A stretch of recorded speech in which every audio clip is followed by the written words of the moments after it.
Good evening sir. बात करोगे तो आपको समझ में आना चाहिए दोस्तों, क्योंकि ये हमारा सेकेंड लास्ट सब्जेक्ट है। इसके बाद केवल नेफ्रोटिक सिंड्रोम है जो मैं आपको कल बताऊंगा। और कुछ छूटा हो किडनी के बारे में कोई डिसीज तो आपसे उम्मीद है कि आप फटाफट बता देंगे, ताकि मैं 2 दिन के अंदर मेरा किडनी खत्म होने वाला है। इसके बाद में एल्कोलोसिस है। एल्कोलोसिस के बाद में यूरिनरी यूरिया यूरिक एसिड के लेवल का यहाँ पर किडनी के लेवल पर क्या रोल है वो दिखाना है। उसके बाद रीनल फेलियर के बाद में हमारा चैप्टर क्लोज हो जाएगा दोस्तों।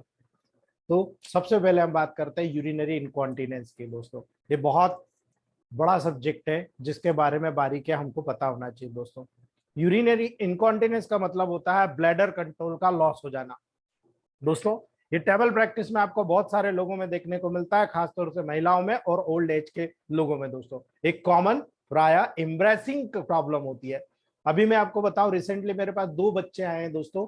एक 13 साल का बच्चा है जो एक्सीडेंट के बाद में कभी भी अपनी पेशाब को कंट्रोल नहीं कर पाता, इसी वजह से वो स्कूल भी नहीं जाता। एक 21 साल का बच्चा है जिसको फुटबॉल खेलते हुए यूरिनरी ब्लैडर के लेवल पर इतनी जोर से फुटबॉल लगा था दोस्तों कि उसको यूरिनरी हिमेचुरिया, मान लीजिए आप, हिमेचुरिया हो गया था। और उसके बाद में जब उसका 2 सर्जरी कर दिया गया तो सर्जरी के बाद से आज तक कभी भी यूरिनरी ब्लैडर का कंट्रोल नहीं हुआ था। लेकिन गॉड ब्लेस, गॉड ने हमें ब्लेस किया, मैटी जी ने हमें ब्लेस किया दोस्तों। यही फार्मूला देकर विद इन 3 मंथ जो बच्चा था 3 महीने में ठीक हो गया, और जो बड़ा था करीब करीब 7 से 8 महीने की मेहनत के बाद में दोस्तों कंप्लीटली रिलैक्स्ड है।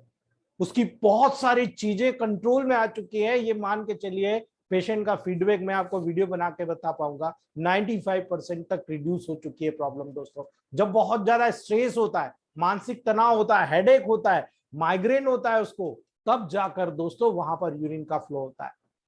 बाकी की कोई भी कंडीशन ऐसी नहीं है जहां यूरिनरी इनकॉन्टिनेंस हो उसको दोस्तों। इसीलिए आपको याद रखना है, जब भी कभी ब्लैडर का कंट्रोल का लॉस हो जाना यूरिनरी इनकॉन्टिनेंस कहलाता है। ये एक कॉमन फीचर है दोस्तों, और प्राय बहुत इंब्रेसिंग प्रॉब्लम है। हमें बहुत ज्यादा मुश्किलों में डाल देती है जब हम भीड़ में कहीं पर जाते आते हैं दोस्तों। इसकी सीवियरिटी जो होती है ना, बहुत रेंजेस में होती है दोस्तों, जिसमें ओकेजनली कभी कभी हम लोग कहीं अच्छी जगह जा रहे होते हैं और यूरिन की लीकिंग हो जाती है दोस्तों। और जब यूरिन लीकिंग होती है तब पेशेंट जब भी कभी कफ करता है, छींकता है, बहुत सारी महिलाओं को यह प्रॉब्लम होती है क्योंकि यूरिन रोकने का काम महिलाएं करती है दोस्तों। इसलिए कफिंग या स्नीजिंग के दौरान ये प्रॉब्लम देखने को मिलती है। और उसे पेशाब करने की जो अर्ज होती है इतनी अचानक होती है, इतनी तेज होती है दोस्तों, साथ ही साथ बहुत ही स्ट्रांग होती है दोस्तों, कि पेशेंट समय पर टॉयलेट में भी नहीं जा पाता दोस्तों, टॉयलेट तक भी नहीं पहुंच पाता, बीच रास्ते में उसको यूरिन हो जाती है दोस्तों। यद्यपि ये कंडीशन प्राय ज्यादातर ओल्डर एज में पाई जाती है दोस्तों। यूरिनरी इनकॉन्टिनेंस जो होता है दोस्तों, एजिंग की इनअवॉइडेबल कंसिक्वेंस नहीं होती है दोस्तों। यदि यूरिनरी इनकॉन्सिस्टेंस यदि पेशेंट की डेली एक्टिविटी को प्रभावित कर देता है, उसे तुरंत अपने किसी भी फैमिली फिजिशियन के पास जाना पड़ता है दोस्तों। अगर नहीं जाता है, एक प्रॉब्लम इतनी खतरनाक हो जाती है, कई बार तो व्यक्ति सुसाइडल टेंडेंसी में चला जाता है दोस्तों। इसीलिए याद रखिएगा, यूरिनरी इनकॉन्टिनेंस कोई डिसीज नहीं है, ये केवल एक सिम्टम है जो प्रतिदिन के हैबिट्स के द्वारा काज होता है दोस्तों। कुछ मेडिकल कंडीशंस होती है या ये कहें कुछ फिजिकल प्रॉब्लम होती है, उसके कारण आपको ये डायग्नोस होता हुआ दिखा जाता है। और जब आप डायग्नोस करते हो, आपको छोटी छोटी टिप्स पता होना चाहिए दोस्तों। कुछ ड्रिंक्स, कुछ फूड्स, कुछ मेडिकेशन, कुछ डाययूरेटिक के जैसे जो एक्ट करती है दोस्तों, वो बहुत तेजी के साथ यूरिन फ्लो को बढ़ाने का काम करती है। यानी जो ब्लैडर को स्टिमुलेट करती है और यूरिन के वॉल्यूम को इंक्रीज करने का काम करती है, वो सारी चीजें यहाँ पर आपको देखने को मिलती है दोस्तों। अल्कोहल ले लीजिए आप, कॉफी ले लीजिए, कैफीन ले लीजिए, कार्बोनेटेड ड्रिंक्स जितनी भी कोल्ड ड्रिंक्स होती है, स्पार्कलिंग वाटर होता है, आर्टिफिशियल जितने स्वीटनर्स होते हैं, चॉकलेट होती है, जितनी चिली पेपर्स होते हैं, जो फूड्स जो स्पाइसी फूड होते हैं जिसमें शुगर या एसिड स्पेशली सिट्रस फ्रूट्स उसमें अवेलेबल होता है दोस्तों, वो बहुत ज्यादा कंडीशन में यूरिनरी इनकॉन्टिनेंस को कॉज करते हैं। हार्ट हो, हार्ट में अगर कोई प्रॉब्लम हो रही हो, ब्लड प्रेशर की प्रॉब्लम हो रही हो, कोई मेडिकेशन, कोई सेडेटिव्स ड्रग्स ले रहे हो, या मसल्स का रिलैक्सेशन आपको ड्रग्स के रूप में ले रहे हो, तो डेफिनेटली आपको ये प्रॉब्लम देखने को मिलती है दोस्तों। Large dosage of vitamin C, वहां पर बड़ी मात्रा में विटामिन सी लेने से भी यूरिनरी इनकॉन्टिनेंस होता हुआ देखा गया है दोस्तों। इसीलिए आपको ये छोटे छोटे टिप्स पता होना चाहिए। अगर आपको ये पता होंगे ना, तो आप बड़े से बड़े केस को बहुत इजीली हल्के में ले लोगे दोस्तों। यूरिनरी जितना भी यूरिनरी इनकॉन्टिनेंस का केस होता है कुछ इजीली ट्रीटेबल मेडिकल कंडीशन के कारण काज होता है दोस्तों। जब आप किसी मेडिकल कंडीशन को ट्रीट करते हो तो बहुत आसानी से किसी भी कंडीशन को आप ट्रीट कर सकते हो, लेकिन जब आपको पता ही नहीं है उसके बारे में, आपको किसी भी बारे में पता नहीं होगा, तो आपको ये प्रॉब्लम होते हुए देखी जाएगी दोस्तों। यानी पेशेंट को क्या पता रहेगा, पेशेंट कौन सा मेडिकल साइंस पढ़ के आता है, लेकिन डॉक्टर्स जो होते हैं आजकल गांव के डॉक्टर्स जो होते हैं छोटे मोटे, कोई कंपाउंडर हो वो डॉक्टर बन गया, कोई टीचर हो वो थोड़ा सा सीख के वो भी हो गया, ठीक है। तो ऐसे कारण से कई बार ऐसा होता है कि जो यूरिनरी ट्रैक्ट इन्फेक्शन होता है यह सबसे पहला कारण होता है। इन्फेक्शन के कारण बार बार ब्लेडर का जो इरिटेशन होता है जिसके कारण यूरिनेशन के लिए स्ट्रॉन्ग अर्ज होती है, और कभी कभी तो दोस्तों इनकॉन्टिनेंस भी डेवलप हो जाता है, अर्थात व्यक्ति टॉयलेट तक भी नहीं जा पाता और उसको यूरिनेशन हो जाता है दोस्तों। और ये कारण होता है यूरिनरी ट्रैक्ट इन्फेक्शन का प्रॉपरली इलाज नहीं होना। ई कोलाई जो बैक्टीरिया होता है बहुत सीवियरली लोअर यूरिनरी ट्रैक्ट से हायर यूरिनरी ट्रैक्ट की तरफ दोस्तों, अपर यूरिनरी ट्रैक्ट की तरफ बहुत इजीली वहां पर इन्फेक्शन कॉज करता है, इसीलिए यहां पर ये प्रॉब्लम्स आपको देखने को मिलती है। और जब आप कॉन्स्टिपेशन की बात करते हो तो आपको याद रखना है जब कॉन्स्टिपेशन होता है ये भी एक बहुत बड़ा कारण होता है दोस्तों। क्यों होता है, रेक्टम ब्लैडर के पास ही स्थित होता है और उसकी जो नर्व होती है बहुत सारी छोटी नर्व को शेयर करने का काम करता है दोस्तों, याद रखिएगा। इसीलिए मैंने आपको सैक्रल और पुडेंडल नर्व की बात हमेशा करता हूं।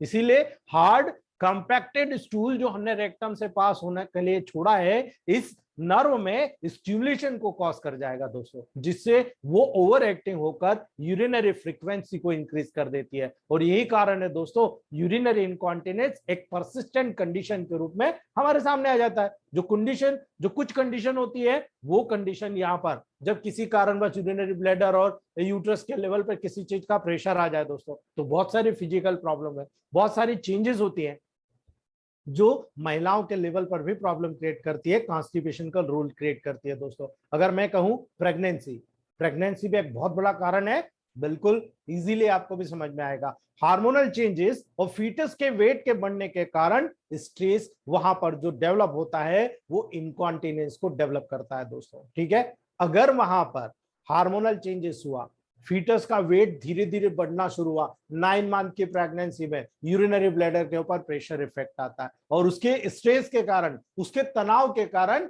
इनकॉन्टिनेंस होते हुए बहुत आसानी से देखा जाता है दोस्तों। इसीलिए महिलाएं प्रेगनेंसी के आखिरी दिनों में पानी को कम पीना चालू करती है, इसी कारण से उनको एमनियोटिक फ्लूइड की कमी हो जाती है और ये बहुत बड़ा कारण होता है कि उनको सर्जरी के लेवल पर लेकर जाना पड़ता है दोस्तों। ये भी one of the best reason में से एक होता है। दूसरा होता है चाइल्ड बर्थ दोस्तों, वेजाइनल डिलीवरी, यानी मसल्स को जब भी वेजाइना में से नॉर्मल डिलीवरी होती है मसल्स को बहुत वीक कर दिया जाता है दोस्तों।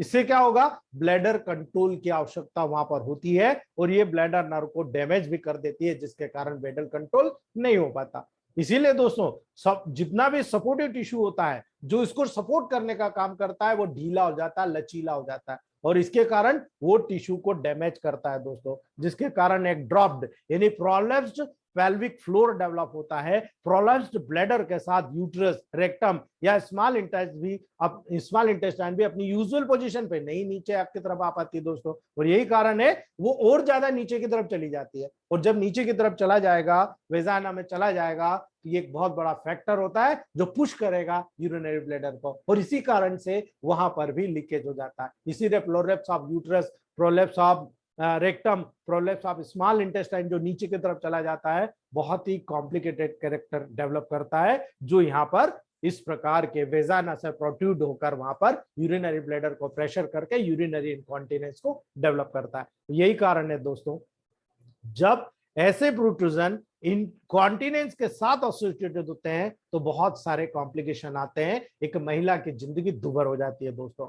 इसीलिए ये मेन कारण हुए, लेकिन कई बार ये देखा जाता है चेंजेस विद एज। अगर चेंजेस होता है एज के साथ में तो बहुत सारे कॉम्प्लिकेटेड फैक्टर आपको यहाँ पर नजर आएंगे दोस्तों, बहुत सारे फैक्टर। और वो फैक्टर ब्लैडर मसल्स की एजिंग, जो ब्लैडर के मसल्स होती है उसकी एजिंग को क्रिएट करता है। यानी यूरिन को स्टोर करने की जो यूरिनरी ब्लैडर की कैपेसिटी होती है जो वहां पर डिक्रीज कर देती है दोस्तों। और जैसे जैसे एज बढ़ती है इनवॉलेंट्री ब्लैडर कॉन्ट्रैक्शन बहुत ज्यादा फ्रीक्वेंसी के साथ होने लग जाता है दोस्तों। और यही कारण है इनवॉलेंट्री ब्लैडर कॉन्ट्रैक्शन जब बहुत ज्यादा फ्रीक्वेंसी के कारण होता है तो बहुत बड़ा कॉम्प्लिकेशन यूरिनरी इनकॉन्टिनेंस के रूप में हमारे सामने आ जाता है। इसीलिए दोस्तों कई बार ऐसी कंडीशन एज रिलेटेड मीनोपॉज के साथ फीमेल्स में देखने को मिलती है। यानी मीनोपॉज के बाद वुमेन में एस्ट्रोजन का जो प्रोडक्शन लेवल होता है ना दोस्तों वो कैसा हो जाता है, लो हो जाता है। और जब एस्ट्रोजन का लेवल लो हो जाएगा तो ये वो हार्मोन होता है जो ब्लैडर और यूरिथ्रा के लाइनिंग को हेल्दी बनाने में मदद करता है। यानी आप सोच लीजिए दोस्तों एस्ट्रोजन जब हम आप आगे मेल और फीमेल इनफर्टिलिटी का लेवल पढ़ेंगे, मेल और फीमेल रिप्रोडक्टिव सिस्टम पढ़ेंगे तो आपको बताऊंगा मेंसेस के दौरान कैसे कैसे चेंजेस आपको देखने को मिल रहा होता है। वो चेंजेस का डिफॉल्ट वहां पर डेवलप हो जाता है। और इसी कारण से दोस्तों जो ब्लैडर और यूरिथ्रा की लाइनिंग को हेल्दी बनाने में मदद कर रहा था एस्ट्रोजन, और जब एस्ट्रोजन की क्वांटिटी प्रॉपर नहीं होती है वो हेल्दी नहीं बना पाता, उसके कारण भी यूरिनरी इनकॉन्टिनेंस होता हुआ टेबल प्रैक्टिस में देखने को मिलता है। इसीलिए दोस्तों हमें इन छोटी छोटी पकड़ को मेंटेन करना है और इसी के अकॉर्डिंग हमें पूरी डिसीज का लेवल को वहां पर ट्रीटमेंट के लेवल पर लेकर जाना है। इसीलिए दोस्तों जब आप हिस्टेक्टोमी की बात करते हो, हिस्टेक्टोमी जब की जाएगी वहां पर क्या होगा दोस्तों, जब हिस्टेक्टोमी करते हैं वुमेन में ब्लैडर और यूट्रस, जब आप देखोगे ब्लैडर और यूट्रस बहुत सारी सेम मसल्स और लिगामेंट के द्वारा सपोर्टेड रहते हैं दोस्तों।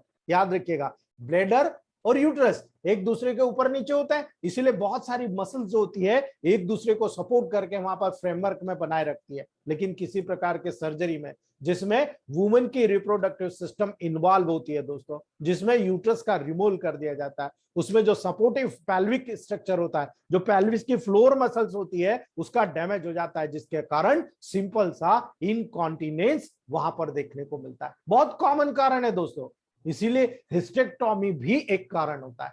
हमें पूरा स्ट्रक्चर निकाल के लाना है, सीखना है कि भाई क्या क्या आपके साथ हो चुका है, क्या हो रहा है, उसका पूरा टैली आपको यहाँ पर करना पड़ेगा दोस्तों। इसीलिए जब आप इनलार्ज प्रोस्टेट की बात करते हो तो आपको बहुत सारी चीजें यहाँ पर देखने को मिलेगी दोस्तों। यानी स्पेशली ओल्डर मैन में जैसे जैसे ओल्ड कंडीशन में जाएगा प्रोस्टेट ग्लैंड के एनलार्जमेंट से दोस्तों प्राय इनकॉन्टिनेंस होता है, जिसे हम लोग बीपीएच कहते हैं, बेनाइन प्रोस्टेटिक हाइपरट्रोफी या हाइपरप्लेसिया दोस्तों। बहुत कॉमन रूप से आपको टेबल प्रैक्टिस में देखने को मिलता है। इसीलिए अगर वहां पर इनलार्ज प्रोस्टेट होता है या प्रोस्टेट कैंसर होता है दोस्तों तो मेन में स्ट्रेस इनकॉन्टिनेंस या अर्ज इनकॉन्टिनेंस प्रोस्टेट कैंसर के साथ पाया जाता है दोस्तों। याद रखिएगा मेन में स्ट्रेस इनकॉन्टिनेंस या अर्ज इनकॉन्टिनेंस प्रोस्टेट कैंसर के साथ साथ पाया जाता है। और यही कारण है दोस्तों ज्यादातर वहां पर इनकॉन्टिनेंस प्रोस्टेट कैंसर के ट्रीटमेंट के साइड इफेक्ट के कारण भी हमको देखने को मिलता है। और यही कारण है जब आप इस प्रकार के किसी प्रोटोकॉल का ट्रीटमेंट करते हो प्रोस्टेट कैंसर के लेवल पर, इनकॉन्टिनेंस के लेवल पर, आपको छोटे छोटे टिप्स पता होना चाहिए। और जब ये टिप्स आपको पता चल जाते हैं आपका मनोबल बहुत ऊपर होता है, क्योंकि आप उसी लेवल पर प्रोटोकॉल को सेट करते हैं दोस्तों। ऑब्स्ट्रक्शन, यदि मान लो कोई ट्यूमर डेवलप हो गया, यूरिन ट्रैक्ट के साथ साथ डेवलप होता है या यूरिन के फ्लो को ब्लॉक कर देगा दोस्तों, जिसके कारण जो ओवरफ्लो होता है वो नॉर्मल इनकॉन्टिनेंस के रूप में डेवलप होता है। कई बार यूरिनरी स्टोन्स होते हैं दोस्तों, हार्ड स्टोन्स होते हैं, जैसे हार्ड स्टोन जैसे मासेस होते हैं जो कि ब्लैडर में फॉर्म हो जाते हैं और कभी कभी यूरिन लीकेज को कॉज करते हैं। बहुत सारी कॉमन कंडीशंस होती है दोस्तों जिनमें ये टिपिकल टेबल प्रैक्टिस में हमको देखने को मिलता है और यूरिन लीकेज भी कॉज करता है। बहुत कॉमन कंडीशंस है दोस्तों जो टेबल प्रैक्टिस में आपको देखने को मिल रही होती है। इसीलिए ऑब्स्ट्रक्शन यहाँ पर बहुत बड़ा रोल अदा करता है। मैं कई केसेस को ट्रीट कर रहा हूं, मैं एक दो प्रिस्क्रिप्शन मेरे डालूंगा, आपको समझ में आ जाएगा दोस्तों। जब आप न्यूरोलॉजिकल डिसऑर्डर की बात करते हो तो दोस्तों आजकल समय में मसल्स के लेवल पर आपको जब मल्टीपल स्क्लेरोसिस नजर आता है, पार्किंसन डिजीज नजर आती है, ब्रेन ट्यूमर नजर आता है, एक ब्रेन स्ट्रोक नजर आता है, एक स्पाइनल इंजुरी नजर आती है, तो आपको पता है दोस्तों बोलने की जरूरत नहीं, हमने सेंट्रल नर्वस सिस्टम में बहुत अच्छे से पढ़ा है, ये नर्व सिग्नल के साथ इंटरफेयर करता है दोस्तों। और यही कारण है जिसमें जो ब्लैडर कंट्रोल में ये इन्वॉल्व हो जाता है। जिसके कारण यूरिनरी इनकॉन्टिनेंस होता हुआ देखा जाता है। और यही कारण है यूरिनरी अगर किसी प्रकार का इनकॉन्टिनेंस हो रहा है, नर्व इंजुरी के कारण हो रहा है, तब हमारा फोरहेड ऑयल बहुत इंपॉर्टेंट रोल अदा करेगा। दोस्तों याद रखिएगा, अगर किसी नर्व इंजुरी, एक्सीडेंट, ब्रेन के कारण कुछ हो रहा है, आपका फोरहेड ऑयल बहुत इंपॉर्टेंट रोल अदा करेगा। अकॉर्डिंग टू कंडीशन सिलेक्ट करना है हमको। अगर कंडीशन के अकॉर्डिंग सिलेक्ट करेंगे कोई बड़ी बात नहीं, आप बहुत इजीली प्रोटोकॉल को सेट कर सकते हो। दोस्तों जब आपको सिम्टम नजर आ रहे हैं, बहुत सारे पेशेंट होते हैं दोस्तों, हर पेशेंट में सिम्टम अलग अलग होते हैं। कभी कभी एक्सपीरियंस करते हैं कि यूरिन की जो माइनर लीकेज हो रही, बिल्कुल माइनर हो रही, ठीक है। अन्य में कम से कम या ज्यादा से ज्यादा मात्रा में यूरिन की जो होती है दोस्तों, small quantity, more quantity, frequently loss होती है। और अकॉर्डिंग टू कंडीशंस आपको वहां पर प्रोटोकॉल तय करना है। अगर बहुत ज्यादा हो रही, बहुत हाई पोटेंसी, अगर मीडियम हो रही संभाल सकते हैं, लोअर पोटेंसी यानी 200 डायल्यूशन। अगर हमको लगता है कि नहीं साहब अभी अभी शुरू हुआ है, आप 10th डायल्यूशन से रिवर्स आ जाओगे तो भी आपका पेशेंट रिकवर हो जाता है। दोस्तों इसीलिए यूरिनरी इनकॉन्टिनेंस के टाइप्स बहुत इंपॉर्टेंट होते हैं, उसी के अकॉर्डिंग आपका प्रोटोकॉल सेट होता है। दोस्तों आप एक एक प्रोटोकॉल को देख लीजिएगा, आपको क्लियरली इंडिकेट हो जाएगा। दोस्तों यानी जब आपको लग रहा है स्ट्रेस इनकॉन्टिनेंस है, यानी जब यूरिन लीकेज हो रही है, तो दोस्तों जब यूरिनरी ब्लैडर पर किसी प्रकार से प्रेशर एक्सर्ट हो रहा है, तभी वहां से यूरिन लीकेज होती है। जैसे कफिंग करी आपने, स्नीजिंग करी, लॉफिंग, हंस रहे हैं, एक्सरसाइजिंग कर रहे हैं, या कुछ हेवी मटेरियल को आपने मान लो ऊपर से नीचे उठाकर आप उसको देखने की कोशिश कर रहे हो, तब आपको ये कंडीशन वहां पर नजर आती है, और ये बहुत डेंजरस कंडीशन होती है। दोस्तों इसीलिए अर्ज इनकॉन्टिनेंस भी आपको टिपिकली देखने को मिलता है। जब आप अर्ज कंडीशन को देखते हो तो बहुत सारी चीजें आपको टेबल प्रैक्टिस में दिखाने को मिलती है। और वो जब टेबल प्रैक्टिस में देखते हो दोस्तों, तो पेशेंट को सडन इंटेंस अर्ज होती है दोस्तों, और यूरिनेट की जब अर्ज होती है, जिसके कारण दोस्तों वहां पर यूरिन का इनवॉलेंट्री लॉस होते हुए आपको नजर आता है। यानी वहां पर जब यूरिन का इनवॉलेंट्री लॉस होता है तो बहुत सारी ऐसी कंडीशंस होती है जो वहां पर आपको डिक्लेयर करती है दोस्तों कि आपको किस तरह का प्रोटोकॉल सेट करना है। ठीक है, तो ये जो प्रोटोकॉल सेट होगा वो कैसे होगा, मैं आपको थोड़ा सा पिक्चर दिखा रहा हूं, उस पिक्चर के अकॉर्डिंग आप सेट कीजिएगा। दोस्तों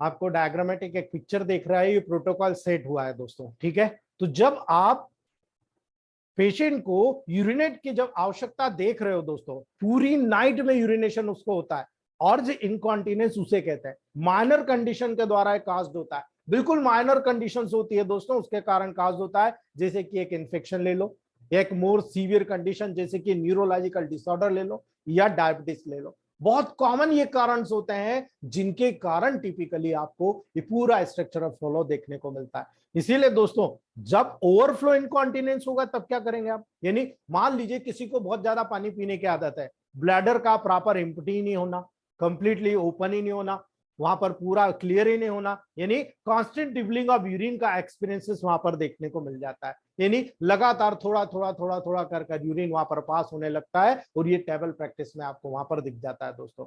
इसीलिए कई बार फंक्शनल इनकॉन्टिनेंस भी होता है, एक फिजिकल या मेंटल इंपेयरमेंट। हमेशा याद रखिएगा दोस्तों, आपको समय में टॉयलेट जाने को प्रेरित करता है। अगर आप टॉयलेट नहीं जाते हो, ठीक है, कई लेडीजों को देखना है, कोई काम इमरजेंसी है तो समय पर टॉयलेट नहीं जाएगी, यूरिन को रोक के रखेगी दोस्तों। ठीक है, यूरिन को रोक के रखती है, और जब यूरिन को रोक के रखेगी तो बहुत सारी कॉम्प्लिकेशंस हो जाएगी उन्हें। एग्जाम्पल के लिए यदि आप पेशेंट को देखोगे, वहां पर ये कंडीशन डेवलप होगी, और ऐसी कंडीशन तब होगी जब किसी को सीवियर अर्थराइटिस हो दोस्तों, यानी पेशेंट अपने पैंट्स को तेजी से अनबटन नहीं कर पाता है। कई बार ऐसी कंडीशन हो जाती है अर्थराइटिस में कि उसका जो हाथ पांव होता है प्रॉपर वो ओपन नहीं होता, और वो प्रॉपर जो होता है वो ओपन नहीं होगा, तो वो ढंग से दोस्तों पेंट भी नहीं खोल पाएगा, और यूरिन का फ्लो उसी के अकॉर्डिंग वहां पे उसके पेंट में हो जाता है। ये बहुत सिंपल सा आजकल देखने में आ रहा है। कई बार मिक्स इनकॉन्टिनेंस होता है, यहां पर यूरिनरी इनकॉन्टिनेंस के एक प्रकार से ज्यादा को आप टेबल प्रैक्टिस में एक्सपीरियंसेस करते हो, और ये आपकी टेबल प्रैक्टिस में बहुत इंपॉर्टेंट होगा जब आप इन्वेस्टिगेशन कराएंगे। यानी जब आप यूरिनरी इनकॉन्टिनेंस के टाइप का डिटरमिनेशन करने का जब महत्वपूर्ण रोल अदा करते हो, तो आपको वहां पर इस इंफॉर्मेशन को अपने ट्रीटमेंट के डिसीजन को गाइड करने में बहुत हेल्प आपको देखने को मिलेगी दोस्तों। वो कैसे मिलेगी दोस्तों, हमें पेशेंट की थॉट हिस्ट्री पूरी थ्रू आउट हिस्ट्री लेना है, फिजिकल एग्जामिनेशन करना है, कफिंग या खांसने को बोलना है, और जैसे ही खांसेगा स्नीजिंग करेगा उसके बाद हम लोग देख लेंगे कि उसको प्रॉब्लम हो रही है नहीं। तो आप जब यूरिन एनालिसिस कराते हो आप उसमें यूरिन में देखिए इन्फेक्शन तो नहीं है, ब्लड कैटरेसिस तो नहीं है, अन्य एब्नॉर्मलिटीज तो नहीं नजर आ रही। अगर ये क्लियर हो जाता है तब हमारी बात होती है ब्लैडर बायोप्सी की दोस्तों, या ब्लैडर डायरी की। सबसे इंपॉर्टेंट होता है ब्लैडर डायरी, यानी कई दिनों तक पेशेंट को कितना पानी पी रहा है, कितना यूरिन कर रहा है, उतना डिटेल हमें स्टडी करना है। यानी नेफ्रोटिक सिंड्रोम, किडनी डायलिसिस जिसमें किया जाता है कि भाई आपने कितना पानी दिन भर में पिया, कितना यूरिन पास किया, उसको आप डेली लिखिए आप,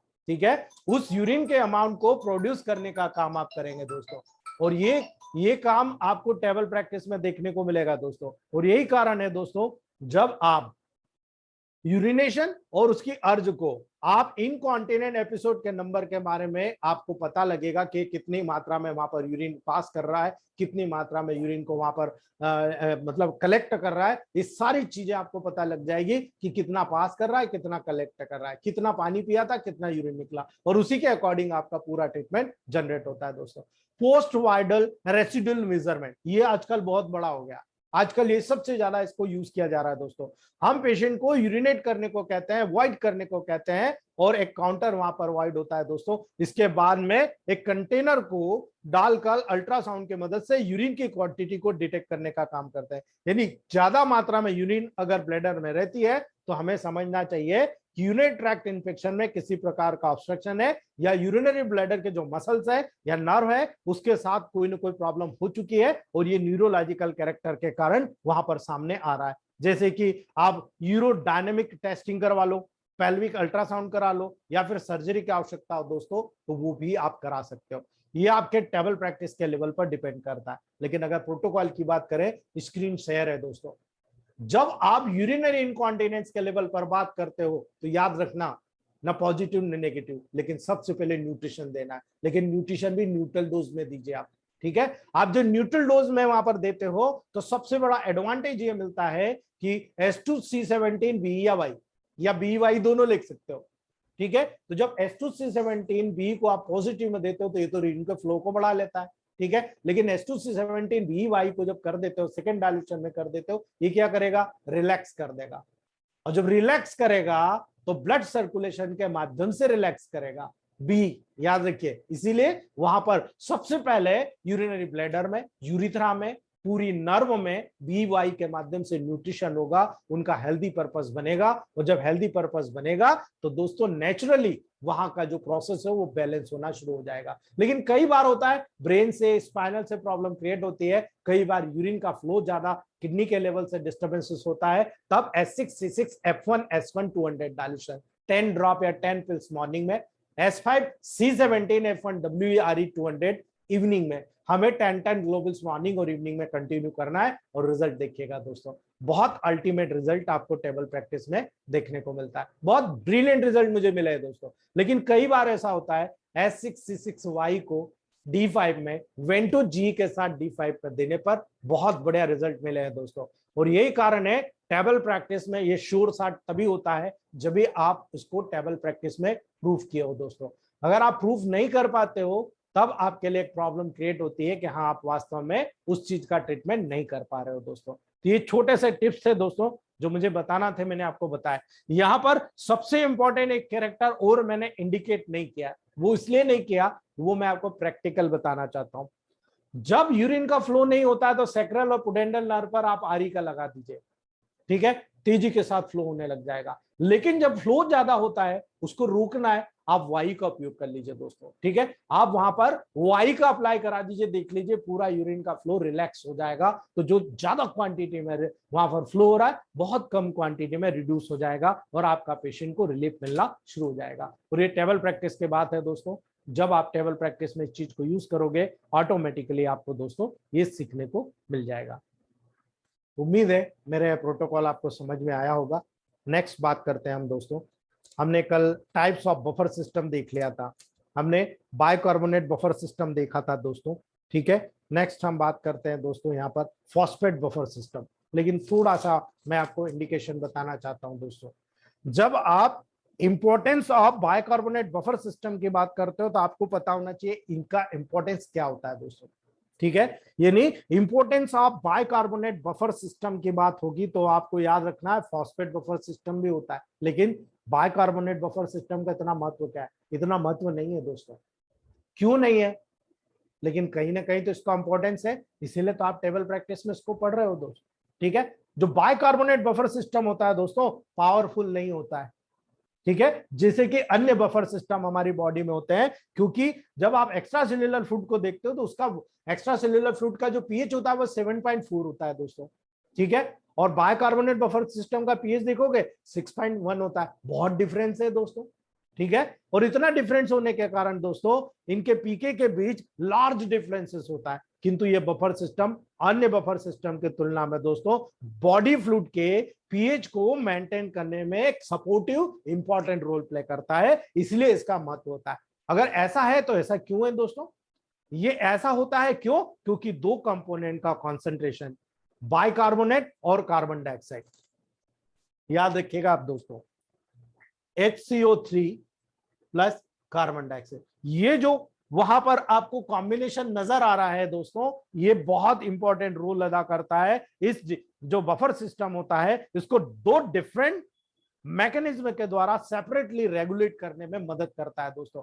और जब आप इसको दो डिफरेंट सिस्टम को सेपरेटली रेगुलेट करते हो दोस्तों तो आपको याद रखना है कि बाइकार्बोनेट का कंसंट्रेशन किडनी के द्वारा रेगुलेट होता है दोस्तों। और जब किडनी के द्वारा रेगुलेट होता है और कार्बन डाइऑक्साइड का कंसंट्रेशन जब आप देख रहे हो रेस्पिरेटरी सिस्टम के द्वारा रेगुलेट होता है, तो ये रेगुलेटरी मैकेनिज्म कॉन्स्टेंटली और साइमल्टेनियसली ऑपरेट होता है एक दूसरे के साथ, और इसी सिस्टम को मोर इफेक्टिव बना देता है। इसीलिए मैंने एसिड कॉर जो आपको पर्टिकुलर जो एसिड क्योर का फार्मूला बताया, इसमें मैंने भी P1 ऐड नहीं किया, नेक्स्ट टाइम P1 भी ऐड करूंगा, क्योंकि कार्बन डाइऑक्साइड को अगर बाहर निकालना है तो P1 भी सपोर्ट करने के लिए इसमें हमको डालना पड़ेगा। लेकिन अभी सबसे पहले S6 का रोल प्रूव करें कि यहाँ पर बफर सिस्टम का बैलेंस किस प्रकार से करते हैं, और उसी प्रकार से हमको यहाँ पर देखने को मिलेगा। इसीलिए दोस्तों जब आपने बाइकार्बोनेट की बात करी तो आपको एक चीज और याद रखना है, एल्कलाइन रिजर्व, ठीक है। एल्कलाइन रिजर्व जो होता है हमारी बॉडी के एल्कलिटी को मेंटेन करता है, जो एसिड और बेस बैलेंस में एक बहुत बड़ा सूत्र होता है दोस्तों, और यही सूत्र हमारी बॉडी को हेल्दी होम्योस्टैटिक स्टेट में मेंटेन रखता है। जब एल्कलाइन रिजर्व की बात करेंगे, ब्लड और अन्य जितने भी फ्लूइड होते हैं दोस्तों, उनमें जो बेसिक आयंस के जो कॉन्सेंट्रेशन को हम लोग एल्कलाइन रिजर्व के नाम से जानते हैं, जो कि बफर के जैसे एक्ट करता है ताकि हमारा नॉर्मल पीएच का मेंटेन कर सकें दोस्तों। इसीलिए बाइकार्बोनेट एल्कलाइन रिजर्व को रिप्रेजेंट करने का काम करता है, एल्कलाइन रिजर्व। इसीलिए दोस्तों जब आप टेबल प्रैक्टिस में बात करते हैं बाइकार्बोनेट की तो इतना ज्यादा महत्व नहीं है, लेकिन एक सपोर्टिंग रोल में बहुत इंपॉर्टेंट फ्रेमवर्क तय करता है जो एसिड और बेस बैलेंस को मेंटेन करता है। अगर ये फेल हो गया तो आपकी एसिडोसिस फेल हो जाएगी दोस्तों, और एसिडोसिस फेल हो गई तो मान के एसिडोसिस डेवलप हो जाएगी, और जब एसिडोसिस डेवलप हो जाएगी आप सोच सकते हैं आपकी बॉडी में कितने बड़े प्रॉब्लम्स क्रिएट होंगे। बड़े से बड़े मेजर हार्ट, किडनी, ब्रेन की प्रॉब्लम्स हो जाएगी, बहुत सारा डैमेज, टिश्यू गलने लग जाएगा, आपका शरीर गलने लग जाएगा दोस्तों, आपकी पूरी बॉडी में हीट मैकेनिज्म स्ट्रांग हो जाएगा और कोल्ड मैकेनिज्म बिल्कुल शांत हो जाएगा, कम हो जाएगा। इसीलिए आपको बहुत सारी चीजें आपको देखने को मिलती है दोस्तों। यही कारण है दूसरा कैरेक्टर यानी फॉस्फेट्स बफर सिस्टम। जब आप फॉस्फेट बफर सिस्टम की बात करते हैं तो इस सिस्टम में दोस्तों वीक एसिड पाया जाता है। क्या होता है दोस्तों? इसमें वीक एसिड पाया जाता है जिसे हम डाई हाइड्रोजन फॉस्फेट, याद रखिएगा दोस्तों, इसे हम बोलते हैं ड्राई हाइड्रोजन फॉस्फेट।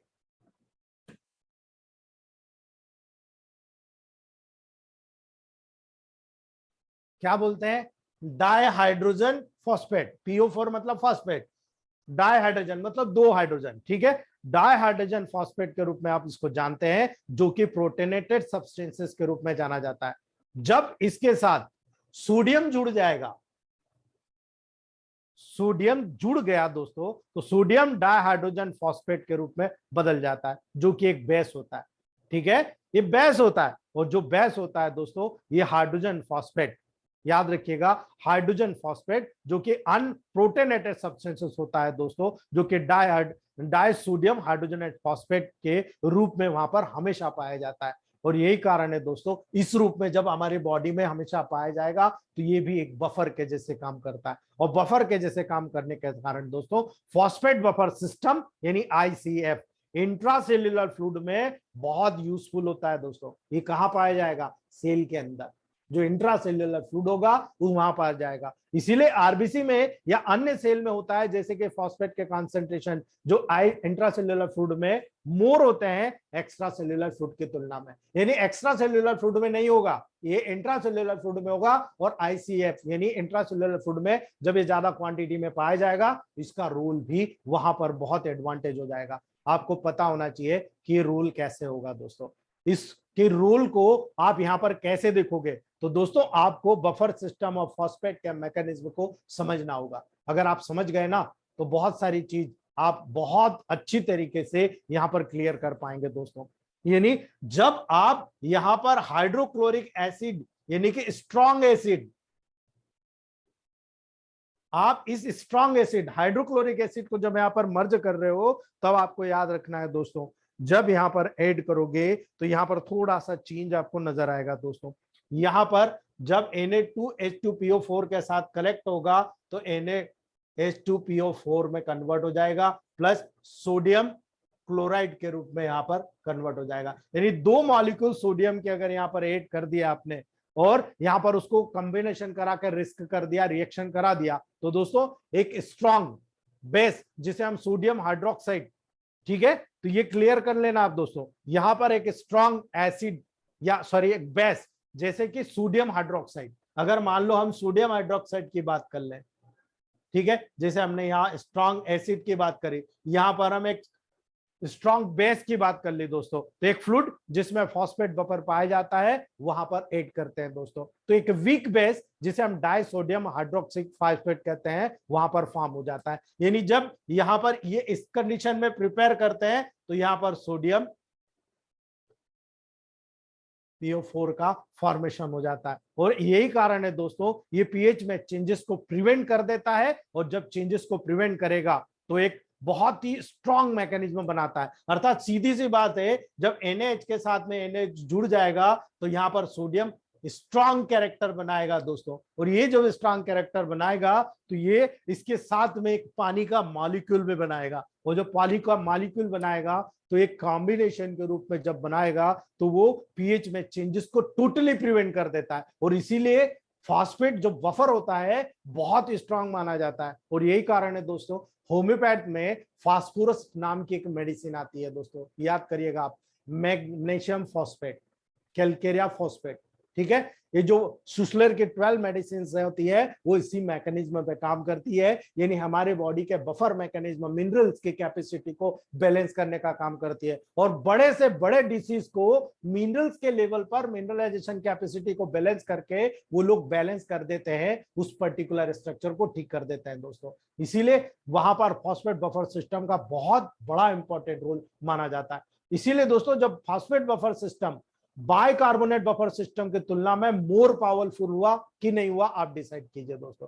क्योंकि इसका जो पीएच होता है, पीके वैल्यू होता है 6.8 होता है, जो कि बॉडी फ्लूइड के जो पीएच के बहुत क्लोज होता है, यानी 7.4 के बहुत क्लोज होता है। इसीलिए दोस्तों इंट्रासेल्युलर फ्लूइड के संबंध में जब फॉस्फेट बफर किडनीज के ट्यूबुलर फ्लूइड्स में बहुत यूजफुल होता है, क्योंकि ट्यूबुलर फ्लूइड में मोर फॉस्फेट आयन पाए जाते हैं, बहुत ज्यादा फॉस्फेट आयन वहां पाए जाते हैं, इसीलिए बहुत यूजफुल कैरेक्टर में वहां पर काम आता है दोस्तों। इसीलिए जब आरबीसीज में potassium ion concentration sodium ion concentration की तुलना में हायर हो जाता है दोस्तों, इसीलिए फॉस्फेट बफर के एलिमेंट्स आरबीसी के इनसाइड में पोटेशियम डाइहाइड्रोजन फॉस्फेट यानी KH2PO4 बना देते हैं, और डाइपोटेशियम हाइड्रोजन फॉस्फेट यानी K2H4PO4 के रूप में वहां पर स्टोर रखते हैं, जिससे किसी भी प्रकार के प्रॉब्लम्स वहां पर नजर नहीं आती, और आपकी पूरी बॉडी में एक बफर सिस्टम के रूप में पूरा balance acid base balance equilibrium के रूप में मेंटेन रहता है। ये उसका बहुत बड़ा रोल है दोस्तों, इसीलिए आपको ये चीज पता होना चाहिए। और तीसरी बात करते हैं हम दोस्तों प्रोटीन बफर सिस्टम। जो प्रोटीन बफर सिस्टम होता है ये भी एक बहुत इंपॉर्टेंट रोल अदा करता है दोस्तों। अब प्रोटीन बफर सिस्टम क्या होता है दोस्तों? प्रोटीन बफर सिस्टम ब्लड में प्रेजेंट रहता है, प्लाज्मा और इरिथ्रोसाइट्स दोनों में उपस्थित रहता है दोस्तों, प्लाज्मा और इरिथ्रोसाइट दोनों में उपस्थित रहता है। और यही प्रोटीन बफर सिस्टम जब वहां पर जितना भी बॉडी का एसिड बेस बैलेंस होता है उसको जब इक्विलिब्रियम करने का काम करता है तो ये टिपिकली हमारे लिए बहुत इंपॉर्टेंट रोल अदा करता है। इसीलिए जब आप इसको समझेंगे तो जो मैं मंडे ट्यूसडे आपको इन्फ्लामेशन के प्रोसेस बता रहा हूं वहां पर आपको बहुत सारी चीजें बताऊंगा। अगर आपने hydrostatic pressure, osmotic pressure, oncotic pressure, osmotic या मैंने जो आपको कोलॉइड ऑस्मोटिक प्रेशर बताया था याद हो सेल में, वो सारी चीज रिवीजन में आएगी और आपको बहुत सारी टेक्निक यहाँ जो किडनी आप पढ़ रहे हो उसी से रिलेटेड आपको बहुत सारी चीजें देखने को मिलेगी। प्रोटीन के एलिमेंट्स जो कि प्लाज्मा में वीक एसिड को फॉर्म करता है दोस्तों, वो कौन से होते हैं? सी टर्मिनल कार्बोनिक ग्रुप, ठीक है, N terminal amino acid group और साइड चेन जैसे कि carboxyl group of glutamic acid दोस्तों, साइड चेन अमीनो एसिड। ये टिपिकल नेम्स हैं जो आपको पता होना चाहिए, इतना इंपॉर्टेंट नहीं है दोस्तों, लेकिन फिर भी मैं आपको बता रहा हूं। इसीलिए प्लाज्मा में जब protein buffer system more powerful काम करता है, क्यों काम करता है दोस्तों? क्योंकि इसका हाई कंसेंट्रेशन होता है, क्योंकि इसकी पीएच वैल्यू जो होती है, पी के वैल्यू जो होती है 7.4 के बहुत ही क्लोज होती है। और इसी कारण से हमारी बॉडी में जो प्रोटीन में जो स्पेशल प्रोटीन का जो बफर मैकेनिज्म होता है स्ट्रांग होता है दोस्तों, कि ये ऑस्मोटिक कोलॉइडल प्रेशर को मेंटेन रखता है और उसी प्रेशर के कारण ब्लड नॉर्मल गति से हमारी बॉडी में मूवमेंट करता है। इसीलिए दोस्तों जब आप टेबल प्रैक्टिस में प्रोटीन बफर सिस्टम को इरिथ्रोसाइट यानी हीमोग्लोबिन में देखोगे आपको बिल्कुल समझ में आ जाएगा दोस्तों। वो कैसे समझ में आएगा दोस्तों? Haemoglobin most effective protein buffer system होता है दोस्तों। अब आपको इससे समझ में आ गया होगा, अगर आपका एज भी स्ट्रांग रहा तो ऑक्सीजन सप्लाई कितनी जल्दी होती है, कार्बन डाइऑक्साइड सप्लाई कितनी जल्दी बाहर होती है दोस्तों? कार्बोक्सी हीमोग्लोबिन और ऑक्सी हीमोग्लोबिन, याद है?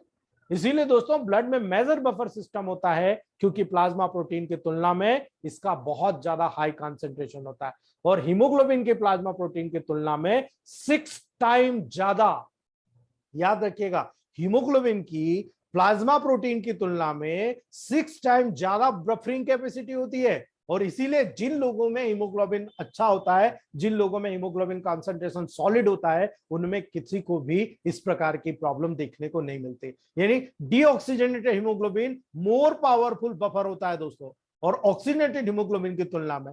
ऐसा क्यों कहा जा रहा है दोस्तों कि डीऑक्सीजनेटेड हीमोग्लोबिन मोर पावरफुल होता है बफर की तुलना में, क्योंकि ऑक्सीजनेटेड हीमोग्लोबिन की तुलना में? क्यों? क्योंकि पीके बहुत हायर होता है और जब एक एचबी मॉलिक्यूल कैपिलरी में डीऑक्सीजनेटेड हो जाता है तो यह आसानी से हाइड्रोजन आयन के साथ कंबाइंड हो जाता है और जो कि कार्बन डाइऑक्साइड के कैपिलरी में इंटर होने पर रिलीज होती है। इसीलिए हेमोग्लोबिन पीएच में फॉल को प्रिवेंट करने का काम करता है और कैपिलरी से ज्यादा कार्बन डाइऑक्साइड उसमें इंटर कराता है और डीऑक्सीजनेटेड ब्लड जब कार्बन डाइऑक्साइड को इंटर करा देगा उतनी तेजी के साथ में लंग्स में जाकर वहां से बाहर करा देगा। इसीलिए दोस्तों हीमोग्लोबिन जो कंटेंट होता है ये सबसे ज्यादा स्ट्रांग बफर मैकेनिज्म का काम करता है। इसीलिए दोस्तों जब आपने इतना सारा टेक्निक समझ लिया तो आपको क्लियर समझ में आ गया होगा कि यहाँ पर ये जो बफर सिस्टम होता है हमारी पूरी बॉडी को एसिड बेस बैलेंस को मेंटेन करने का काम करता है। जो एसिड क्यूर जो फार्मूला है ये इसी चारों मैकेनिज्म के लेवल को समझकर इन्हीं फिजियोलॉजिकल एक्टिविटी को पैथोलॉजिकल एक्टिविटी से मैच करके उसको बैलेंस कराकर दोस्तों यहाँ पर फार्मुलेट किया गया है। इसलिए आपको इन चीजों के बारे में बारीकी पता होना चाहिए दोस्तों। दूसरी बात करते हैं दोस्तों, जब आप रेस्पिरेटरी मैकेनिज्म के द्वारा एसिड बेस बैलेंस के रेगुलेशन को समझते हो ना, यहां पर मेरा दिमाग चला कि नहीं H6 के बाद में P1 को ऐड करके भी बनाऊंगा एक फार्मूला। कैसे बनाऊंगा आप समझिएगा दोस्तों। लंग्स एसिड बेस के मेंटेनेंस में एक इंपॉर्टेंट रोल प्ले करता है दोस्तों। क्यों? क्योंकि कार्बन डाइऑक्साइड के रिमूविंग के द्वारा यह फंक्शन करता है जो बॉडी में दोस्तों डिफरेंट मेटाबॉलिक एक्टिविटी के दौरान प्रोड्यूस होता है। और ये डिफरेंट मेटाबॉलिक एक्टिविटी जो होती है दोस्तों, यहां पर कार्बन डाइऑक्साइड वाटर के साथ कंबाइंड होकर कार्बनिक एसिड को फॉर्म करता है जो अभी तक हम पढ़ते आ रहे हैं। इसीलिए ये बहुत इंपॉर्टेंट है दोस्तों। कार्बोनिक एसिड अनस्टेबल होता है और वहां पर जब कार्बन डाइऑक्साइड और पानी में बार बार बताते आ रहा हूं दोस्तों क्योंकि ये बहुत इंपॉर्टेंट कैरेक्टर है, आपको इसको बारीकी से समझना है। क्योंकि ये अनस्टेबल होता है, वीक होता है, इसीलिए हर जगह पर इसका ब्रेकेज आपको देखने को मिलेगा। कार्बन डाइऑक्साइड प्लस पानी, ठीक है। यहां पर क्या बनाया आपने? H2CO3 बनाया। ठीक है, और जब ये बन गया तो ये अनस्टेबल फॉर्म में होता है, फिर आगे जाकर हाइड्रोजन आयन में टूट गया और HCO3 में टूट गया। ठीक है, ये कॉमन रूप से आपको टेबल प्रैक्टिस में देखने को मिला कि कार्बन डाइऑक्साइड और पानी आपस में मिला, कार्बोनिक एसिड बनाया, कार्बोनिक एसिड अनस्टेबल होता है, हाइड्रोजन आयन और बाइकार्बोनेट आयन में फिर टूट गया, और ये कैपेसिटी आपको वहां पर देखने को मिलती है। इसीलिए दोस्तों इंटायर रिएक्शन कहां होगी, ये पूरी रिएक्शन लंग्स में रिजर्व होती है दोस्तों, और जब लंग्स में रिजर्व होती है दोस्तों तब कार्बन डाइऑक्साइड लंग्स की एल्वेलाई में डिफ्यूज हो जाती है, और फिर वहां से कार्बन डाइऑक्साइड वेंटिलेशन के द्वारा ब्लोन ऑफ हो जाती है, बाहर निकाल दी जाती है दोस्तों। और इसी कारण से दोस्तों ये रिवर्स एक्शन होती है, H प्लस HCO3 H2CO3, उससे फिर टूटेगा तो H2O CO2 बन जाएगा। यानी जब मेटाबॉलिक एक्टिविटी इंक्रीज होगी दोस्तों आपकी बॉडी में, तब आपको पता है more metabolic activity more carbon dioxide production. जब ज्यादा मात्रा में अमाउंट कार्बन डाइऑक्साइड का टिश्यू में प्रोड्यूस होता है, हाइड्रोजन आयन का कॉन्सेंट्रेशन वहां पर इंक्रीज होना शुरू हो जाता है दोस्तों, जो आप ऊपर देख रहे हो। ठीक है, यहां से रिवर्स देख लो आप। ठीक है, और जब ये प्रोसेस होती है हाइड्रोजन आयन का इंक्रीज कॉन्सेंट्रेशन के कारण पल्मोनरी वेंटिलेशन इंक्रीज हो जाता है। और जब पल्मोनरी वेंटिलेशन क्या होता है, हम अभी रेस्पिरेटरी ट्रैक्ट शुरू करने वाले हैं, तब आपको डिटेल बताने वाला हूं दोस्तों। ठीक है, तो हाइड्रोजन आयन का इंक्रीज कॉन्सेंट्रेशन के कारण पल्मोनरी वेंटिलेशन इंक्रीज हो जाता है, जिसे हम हाइपर वेंटिलेशन कहते हैं। और दोस्तों कीमो रिसेप्टर के माध्यम से एक्टिंग के द्वारा ये होता है, वहां पर कुछ केमिकल रिसेप्टर होता है, उस कीमो रिसेप्टर के माध्यम से स्टिमुलेट हो जाता है, और हाइपर वेंटिलेशन के कारण ज्यादातर कार्बन डाइऑक्साइड का एक्सेस बॉडी से रिमूव कर दिया जाता है। और दिस इज द फैक्ट, ये वो फैक्ट है जिसके माध्यम से मैं काम कराना चाह रहा हूं, और इसीलिए मैं कुछ प्रोटोकॉल कैंसर पे काम कर रहा हूं, वहां पर मुझे ये बहुत इमेजिनरी लगा, बहुत इंपॉर्टेंट लगा, जिसके माध्यम से मैं इस पूरे प्रोटोकॉल को फॉलो अप करा के दोस्तों वहां पर कैंसर के लेवल पर भी कुछ अच्छे रिजल्ट मैंने गेन किए इसी के बिहाफ पर। क्यों? क्योंकि अगर आपकी बॉडी में कार्बन डाइऑक्साइड ज्यादा बन रहा है, तो आप मान के चलिए जो कैंसर का डेवलपमेंट होता है, तो कैंसर के डेवलपमेंट के दौरान टिश्यू का डेवलपमेंट होता है, आर्टरी नहीं बन रही, वेन नहीं बन रही, नर्व नहीं बन रही, तो वहां पर एक्स्ट्रा जब मेटाबॉलिक प्रोसेस होगा तो वहां पर इन्फ्लामेशन होगा। क्या आपको मंडे समझ में आएगा कि इन्फ्लामेशन वहां क्यों नहीं होता? जहां पर भी लाइव वैस्कुलर मोबिलिटी होती है, ब्लड वेसल्स जहां पर सप्लाई कर रही होती है, वहीं पर इन्फ्लामेशन ट्रिगर करता है। जहां पर ब्लड सप्लाई नहीं होती है, इन्फ्लामेशन नहीं होगा, वहां पर नेक्रोसिस हो जाएगा, डेथ हो जाएगी उस टिश्यू की। और इसीलिए जब कैंसर डेवलप होता है तो वहां पर आर्टरी वेन्स नर्व पैदा नहीं होती है, और इसी के लिए कॉम्प्लिकेशन डेवलप होकर वहां बहुत ज्यादा मेटाबॉलिक प्रोसेस होकर एबनॉर्मल सेल्स का मैन्युफैक्चरिंग होकर कार्बन डाइऑक्साइड मल्टीपल क्वांटिटी में डेवलप होती है। इसीलिए जब आप P1 का प्रयोग करोगे, ब्लू इलेक्ट्रिसिटी का प्रयोग करोगे सपोर्ट में, तो ऑलरेडी हम वहां BE दे ही रहे हैं, तो ऐसी कंडीशन में ये प्रोसेस बहुत इंक्रीज हो जाएगी, जिसपे हमें कार्य करना है दोस्तों। करेंगे कार्य, में करने वाला हूं इसको। ठीक है, तो ये छोटी सी चीज हमको यहाँ देखने को मिली दोस्तों। जब आप एसिड बैलेंस के रेगुलेशन के बाद रीनल मैकेनिज्म से करते हैं दोस्तों, जो मैंने आपको बताया S6, why we are choosing S6 behalf of C6। हमने पहले तो C6 किया था, अभी S6 क्यों कर दिया, समझने की कोशिश कीजिएगा दोस्तों। किडनी बॉडी के एसिड बेस बैलेंस को मेंटेन करने का काम करती है, और क्यों करती है? क्योंकि हाइड्रोजन आयन के सिक्रेशन के द्वारा, HCO3 के रिटेंशन के द्वारा, यानी हाइड्रोजन आयन को ज्यादा से ज्यादा क्वांटिटी में शरीर से बाहर निकालना और HCO3 को रोक लेना, उसका रिटेंशन करना। अब HCO3 क्या करता है? एल्कलिटी बढ़ाता है, और एसिड को बाहर निकालने में हाइड्रोजन आयन को बाहर निकाल देगा, तो एसिड कंटेंट कम हो जाएगा ना। और यही कारण है regulation of acid base balance bye renal mechanism is a truly process, और हमारी S6 बहुत इजीली इस प्रोसेस को करती है दोस्तों। इसी का उपयोग हम लोगों को करना है, इसीलिए मैंने ये प्रोटोकॉल आपको बताया दोस्तों। Now we are started about, ये हमारा कंप्लीट हो गया दोस्तों। अब हम बात करते हैं फिजियोलॉजी, एनाटॉमिकल डिस्टर्बेंसेस के बाद जो पैथोलॉजी डेवलप होती है, जो एप्लाइड फिजियो डेवलप होती है। अगर एसिड बेस बैलेंस का वहां पर स्टेटस डिस्टर्बेंसेस हो जाए तो क्या होगा दोस्तों? किन रूपों में होगा? एसिडोसिस हो गया, एल्कोलोसिस हो गया, क्या करोगे, कैसे कवर करोगे दोस्तों, ये दोनों चीज आपको पता होना चाहिए। और जब दोनों के बारे में आप जानोगे तो टिपिकली आपका बहुत सारा कैरेक्टरिस्टिक फीचर आपकी आंखों के सामने आ जाएगा दोस्तों। कैसे आएगा, आपको मैंने बताया एसिडोसिस। अब एसिडोसिस में मैंने बताया acid base balance blood buffer system, यानी bicarbonate buffer system, phosphate buffer system, protein buffer system के द्वारा कंट्रोल होता है। और जो रेस्पिरेटरी मैकेनिज्म के द्वारा, कार्बन डाइऑक्साइड के रिमूवल के द्वारा आपका एसिडोसिस कंट्रोल होता है। जब रीनल मैकेनिज्म होता है तो मैंने बताया हाइड्रोजन आयन का ज्यादा से ज्यादा मात्रा में एक्सक्रीशन के द्वारा और बाइकार्बोनेट के रीअब्जॉर्प्शन के द्वारा ये पूरा तीनों सिस्टम एसिडोसिस को बैलेंस करता है दोस्तों। तो एसिडोसिस क्या हुआ दोस्तों, एसिडोसिस वो कंडीशन होती है दोस्तों जिसमें बॉडी फ्लूइड्स और ब्लड की एक्टिविटी में एबनॉर्मल इंक्रीज के द्वारा कैरेक्टराइज हो रहा है दोस्तों। यानी बॉडी फ्लूइड और ब्लड की एसिडिटी में एबनॉर्मल इंक्रीज के द्वारा जब कैरेक्टराइज होता है वो एसिडोसिस कहलाता है। यानी हमें जब बहुत ज्यादा एसिड लेवल बनता है तो आपकी बॉडी में एसिडोसिस हो रहा होता है।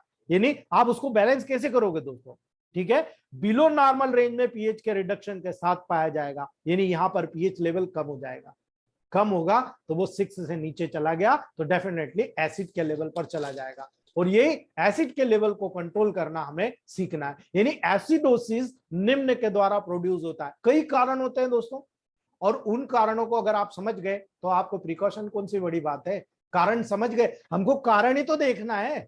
हमारे पास तो ऑर्गन्स की रेमेडी है, हमने एसिड क्योर के फार्मूले को प्रूव कर लिया है। अगर कर लिया तो आप देखिए बॉडी फ्लूइड में कार्बन डाइऑक्साइड का जो पार्शियल प्रेशर अगर इंक्रीज हो जाएगा तो पर्टिकुलरली कहां पर होगा, आर्टियल ब्लड में होगा ना दोस्तों। जब आर्टियल ब्लड में प्रेशर इंक्रीज हो गया तो एसिडिटी डेवलप होगी ना, और जब एसिडिटी डेवलप होगी तो ब्लड का पीएच क्या होगा, बढ़ेगा या घटेगा, बढ़ेगा तो एल्कलाइन होगा, घटेगा तो एसिडिक होगा। तो यहां पर ब्लड का पीएच एसिडिक हो जाता है क्योंकि कार्बन डाइऑक्साइड बहुत ज्यादा क्वांटिटी में कलेक्ट हो गया। और यही कारण है जितनी भी डिफॉर्मिटी होगी हमारी बॉडी की कार्बन डाइऑक्साइड के ज्यादा क्वांटिटी में होने पर ही होगी। इसीलिए दोस्तों जब बाइकार्बोनेट आयन का डिक्रीज होना हो जाता है हमारे, उसका जो बाइकार्बोनेट कॉन्सेंट्रेशन डिक्रीज हो जाएगा वो एक बहुत बड़ा कारण होगा दोस्तों एसिडोसिस को डेवलप होने का।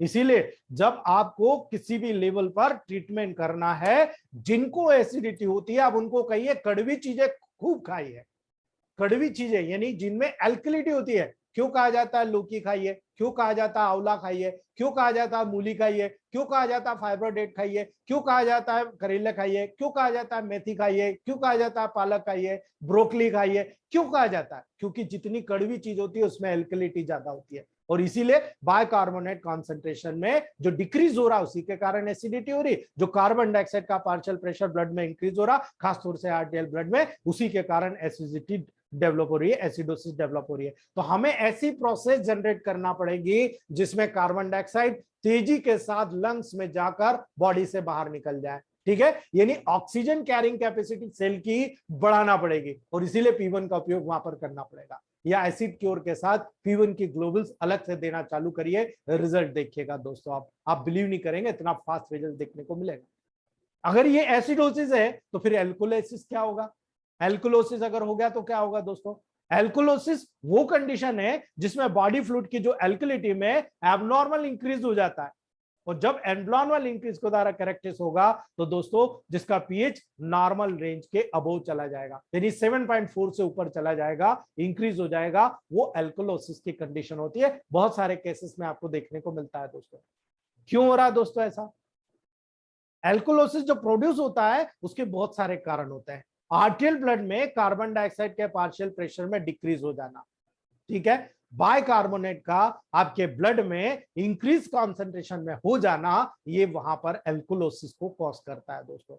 इसीलिए आर्टियल ब्लड में कार्बन डाइऑक्साइड का पार्शियल प्रेशर PCO2 के नाम से जाना जाता है, लंग्स के द्वारा, स्पेशली देखोगे लंग्स के द्वारा कंट्रोल होता है दोस्तों। इसीलिए जब आर्टियल PCO2 में चेंज के द्वारा एसिड बेस डिस्टर्बेंसेस प्रोड्यूस होता है उसे हम रेस्पिरेटरी डिस्टर्बेंसेस कहते हैं। यानी जिन लोगों को रेस्पिरेटरी डिस्टर्बेंसेस नजर आता है उनमें बहुत कॉमन रूप से ये कैरेक्टर आपको टेबल प्रैक्टिस में देखने को मिल जाएगा दोस्तों। दूसरी तरफ अगर आप एसिड बेस स्टेटस में डिस्टर्बेंसेस होना मानते हो, अर्थात बाइकार्बोनेट कॉन्सेंट्रेशन में चेंज के द्वारा जब ये प्रोड्यूस होना होता है देखा जाता है, जिसे हम जनरली मेटाबॉलिक डिस्टर्बेंसेस कहते हैं। याद रखिएगा, इसीलिए ये दोनों चीज मैंने आपको बताई, या तो रेस्पिरेटरी डिस्टर्बेंसेस होगा, और रेस्पिरेटरी डिस्टर्बेंसेस होगा तो PCO2 में चेंज के कारण एसिड बेस डिस्टर्बेंसेस आपको नजर आएगा। दूसरा, यदि आप एसिड बेस स्टेटस में डिफरेंसेस देख रहे हो, बाइकार्बोनेट का कंसंट्रेशन में चेंजेस देख रहे हो दोस्तों, तब आपको वहां पर देखने को मिलेगा जनरली मेटाबॉलिक डिस्टर्बेंसेस के नाम से आपको ये पूरी प्रोसेस देखने को मिलती है दोस्तों। और यही कारण है हमारी टेबल प्रैक्टिस यहां पर इसी लेवल पर आती है, जो ये बताती है कि एसिड बेस डिस्टर्बेंसेस अगर हो रहा है तो रेस्पिरेटरी एसिडोसिस डेवलप होता है। ठीक है, रेस्पिरेटरी एल्कुलोसिस भी डेवलप होता है, मेटाबॉलिक एसिडोसिस भी होता है, तो एज वेल एज मेटाबॉलिक एल्कुलोसिस भी वहां हमें देखने को मिल रहा है। अगर हम ये चारों लेवल को समझते हैं तो बहुत सारी चीजें टेबल प्रैक्टिस में हमको देखने को मिल जाएगी। क्या मिलेगी दोस्तों, कैसे आप इसको यूटिलाइज करेंगे, कैसे इसको समझने की कोशिश करेंगे दोस्तों, तो मैं आपको आज चारों चीजें आपको यहां बताने की कोशिश कर रहा हूं दोस्तों। जब आप रेस्पिरेटरी एसिडोसिस की बात कर रहे हो तो आपको क्लियर इंडिकेशन हो जाता है दोस्तों। रेस्पिरेटरी एसिडोसिस वो एसिडोसिस होता है जो कि एल्वियोलर हाइपोवेंटिलेशन के द्वारा काज्ड होता है, यानी कार्बन डाइऑक्साइड जब बाहर निकलेगा तो क्या होगा, हाइपर वेंटिलेशन होना चाहिए ना, या तो हाइपोवेंटिलेशन हो रहा है, यानी एल्वियोलर हाइपोवेंटिलेशन के द्वारा काज्ड होता है। तो हाइपोवेंटिलेशन के दौरान लंग्स कार्बन डाइऑक्साइड को एक्सपेल करने में, बाहर निकालने में फेल हो जाता है, जो कि टिश्यू में प्रोड्यूस होता है। और यही कारण है दोस्तों, कार्बोहाइड्रेट, प्रोटीन्स और फैट के ऑक्सीडेशन के measure in product carbon dioxide के रूप में होता है, यानी इनके मेटाबॉलिक प्रोसेस जब होती है तो वहां पर कार्बन डाइऑक्साइड ज्यादा क्वांटिटी में बनता है, और जब कार्बन डाइऑक्साइड ब्लड में एक्यूमुलेट हो जाता है, जो वाटर के साथ रिएक्ट करके कार्बोनिक एसिड में फिर से कंफर्म हो जाता है दोस्तों। और जब कार्बोनिक एसिड को फॉर्म करता है, जिसे हम रेस्पिरेटरी एसिड कहते हैं, ये कार्बोनिक एसिड वहां पर वीक कंटेशन में टूट जाता है, यानी हाइड्रोजन और बाइकार्बोनेट में फिर से डिसोसिएटेड हो जाता है। और ब्लड में हाइड्रोजन आयन कॉन्सेंट्रेशन जब इंक्रीज हो जाएगा, जिसके कारण पीएच में डिक्रीज हो जाएगा, और जब हाइड्रोजन आयन बढ़ेगा पीएच डिक्रीज होगा, एसिडोसिस डेवलप हो जाएगा। This is the functional respiratory acidosis. यही कारण है दोस्तों, आज के समय में जिन लोगों को सिगरेट स्मोकिंग, धुएं में काम करना, ठीक है, जो लोग लगातार लंग्स की इंफेक्शन से प्रभावित होते हैं, सोर थ्रोट से प्रभावित होते हैं, उनमें एक कॉम्प्लिकेशन देखने को मिलती है। और ऐसी कॉम्प्लिकेशन के लेवल पर आर्टेरियल ब्लड में कार्बन डाइऑक्साइड का नॉर्मल जो पार्शियल प्रेशर होता है 40 mmHg के आसपास होता है, और जब ये लगभग 60 mmHg तक इंक्रीज हो जाता है तब डेफिनेटली ये एसिडोसिस को उत्पन्न कर देता है। यानी जब PCO2 में इंक्रीज होगा, रेस्पिरेटरी एसिडोसिस तुरंत उत्पन्न हो जाता है, और वो हाइपोवेंटिलेशन के कारण होता है, अर्थात लंग्स से कार्बन डाइऑक्साइड बाहर नहीं निकल पाता, ये हाइपोवेंटिलेशन वहां पर कॉज करता है, और जिसके कारण ये पूरी कंडीशंस हमको टेबल प्रैक्टिस में देखने को मिलती है दोस्तों। ये बहुत सॉलिड प्रक्रिया है जिनको आपको सीखना है। इसीलिए दोस्तों, causes of excess carbon dioxide in the body, क्या कारण है दोस्तों, हाइपोवेंटिलेशन, डिक्रीज वेंटिलेशन बॉडी में एक्सेस कार्बन डाइऑक्साइड की प्राइमरी काज को डेवलप करता है दोस्तों। यदि हमारा वेंटिलेशन, जो एल्वियोलाई की प्रोसेस होती है, ऑक्सीजन आना, इंस्पायरेशन, कार्बन डाइऑक्साइड बाहर जाना, एक्सपायरेशन, ये जो प्रोसेस क्लियर होती है, वहां पर हाइपोवेंटिलेशन न होकर नॉर्मल वेंटिलेशन होता है। जितनी ऑक्सीजन आ रही उतनी कार्बन डाइऑक्साइड बाहर जाएगी। यहाँ ऑक्सीजन तो आ रही है लेकिन उसको उपयोग करने के लिए जगह ही नहीं है, तो जैसी आ रही वैसी जा रही है, क्योंकि कार्बन डाइऑक्साइड बहुत जगह घेरी हुई है।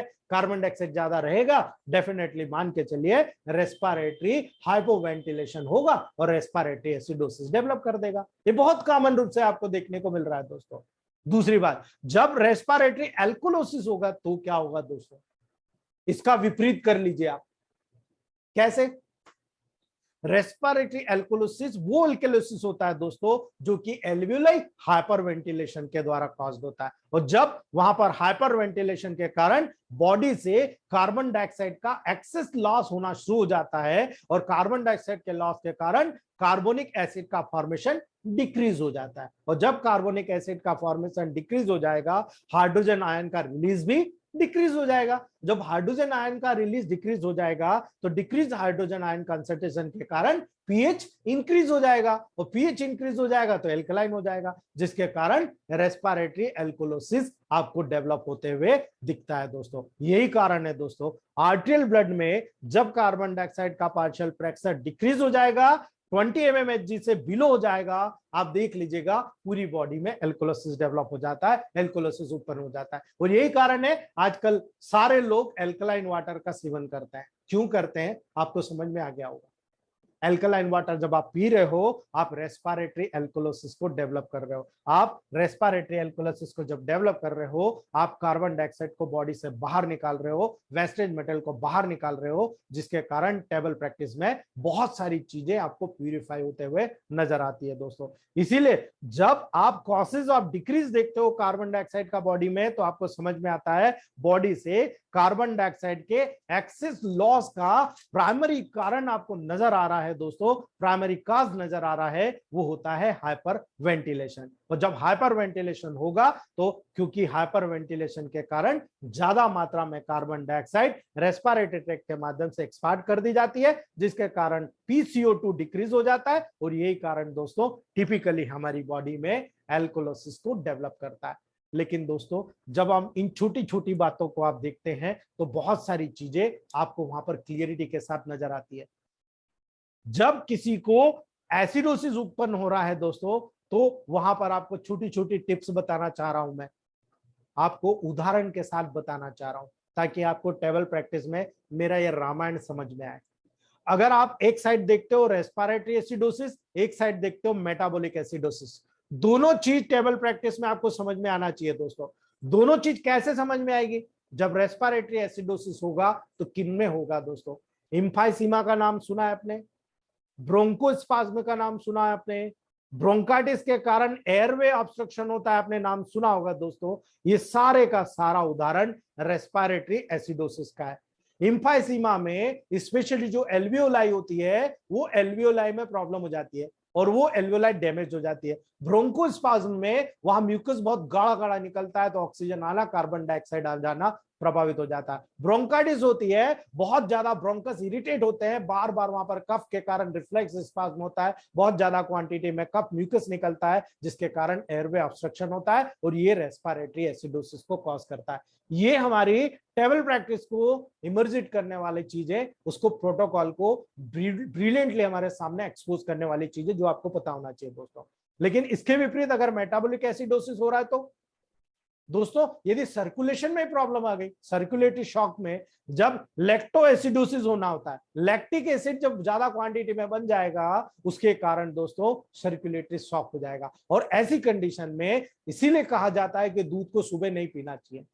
क्यों नहीं पीना चाहिए? पचेगा नहीं, पचेगा नहीं, क्योंकि उसको पचने वाले जो एंजाइम होते हैं शाम को 5 बजे बाद होता है, ठीक है। और इसी कारण से जब सर्कुलेटरी शॉक डेवलप होता है, लैक्टिक एसिडोसिस हो जाता है, और कॉमन रूप से मेटाबॉलिक एसिडोसिस को डेवलप करता है। ये बहुत कॉमन सेंस की बात है, हमारे 12वीं में हम लोगों ने पढ़ा था दोस्तों। दूसरी बात, जब रेस्पिरेटरी एसिडोसिस डेवलप होती है तो लंग्स में जितनी भी डिसीज होती है, जैसे कि फाइब्रोसिस हो गया, न्यूमोनिया हो गया, ये डायरेक्टली रेस्पिरेटरी एसिडोसिस को कॉज करता है। मैकेनिज्म आपको मैं बता चुका हूं। तो फिर मेटाबॉलिक एसिडोसिस को इसकी कंपलसरी में हम बताएं कि भाई लंग्स की डिसीज जैसे फाइब्रोसिस, न्यूमोनिया के कारण रेस्पिरेटरी एसिडोसिस हो रहा है, तो मेटाबॉलिक एसिडोसिस किसमें होगा? सिंपल सा आप लोगों ने पढ़ा है, डायबिटिक मेलाइटिस, कीटो एसिडोसिस, ये सबसे कॉमन उदाहरण है मेटाबॉलिक एसिडोसिस के दोस्तों। और यही कारण है बहुत सारी जगह पर हम लोगों को इनके ट्रीटमेंट में एसिड क्रियाओं को न्यूट्रल करने के मेडिसिन देना चाहिए दोस्तों। तीसरी बात, जब रेस्पिरेटरी एसिडोसिस की बात आएगी, कई ट्यूमर्स, सेरिब्रल ट्रॉमा, ठीक है ना, स्क्लेरोटिना, एनेस्थीसिया के द्वारा भी जब रेस्पिरेटरी सेंटर को डिप्रेशन दिया जाता है, उसको डिप्रेशन किया जाता है, तब भी रेस्पिरेटरी एसिडोसिस डेवलप होता है। यही काम मेटाबॉलिक एसिडोसिस में जाएंगे तो जब रीनल फेल्यूर की कंडीशन आती है, यूरिक एसिडोसिस की कंडीशन आती है, तब डायरेक्टली दोस्तों मेटाबॉलिक एसिडोसिस का रूल यहां पर आपको देखने को मिलता है। ये छोटी छोटी टिप्स हमारे टेबल प्रैक्टिस को जनरेट करती है। अगर आपने ऐसी कंडीशन में मेटाबॉलिक प्रक्रिया को नॉर्मल कर दिया, मेटाबॉलिक एसिड को नॉर्मल कर दिया, आपने डिसीज क्योर कर ली। यहां आपने रेस्पिरेटरी एसिडोसिस को क्योर कर लिया, आपने मतलब सारी प्रोसेस को कंट्रोल कर लिया। यही काम आपको यहाँ टेबल प्रैक्टिस में सीखने को मिलता है दोस्तों। अगर रेस्पिरेटरी एसिडोसिस की बात करें, स्कोलियोसिस की बात कर लो आप, काइफोसिस की बात कर लो आप, फ्लैट चेस्ट की बात कर लो आप, थोरेसिक डिसीज की बात कर लो, ये सब के सब रेस्पिरेटरी एसिडोसिस से लिंक करती है दोस्तों। कई बार मेटाबॉलिक एसिडोसिस की बात आती है तो वहां पर एसिड पॉइजनिंग होती है, बहुत ज्यादा मात्रा में कोई ने एसिड पी लिया, ठीक है, वो एसिड पॉइजनिंग यहां पर मेटाबॉलिक एसिडोसिस डेवलप कर देता है, पूरा मेटाबॉलिक एसिडोसिस के लेवल पर चला जाएगा और आपकी बॉडी में डिस्ट्रक्शन, डिजनरेशन शुरू हो जाएगा। बहुत कॉमन रूप से टेबल प्रैक्टिस में आपको देखने को मिलेगा दोस्तों। तो फिर रेस्पिरेटरी एसिडोसिस में क्या होगा दोस्तों?